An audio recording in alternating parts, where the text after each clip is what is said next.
বিপদসীমার উপর দিয়ে বইছে আগরতলা বিশালগড় সড়কে বিজয় নদের জল। বন্ধ আগরতলা বিশালগড় সড়কে বৃহস্পতিবার সকাল থেকে যান চলাচল।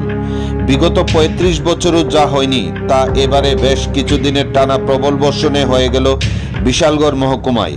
আতঙ্কে বিশালগড়বাসী। বৃহস্পতিবার সকাল 10:30 বিশালগড় হসপিটাল সংলগ্ন আগরতলা সাবরুম সড়কে ফেঁপে ফুলে উঠছে বিজয় নদের জল। বিশালগড় অফিসটিলা এলাকায় বিগত ৩৫ বছর যাবৎ কখনো বন্যার জল আসেনি, কিন্তু বুধবার গভীর রাত থেকে বৃহস্পতিবার সকাল 10:30 পর্যন্ত বিপদসীমার উপর দিয়ে বইছে বন্যার জল।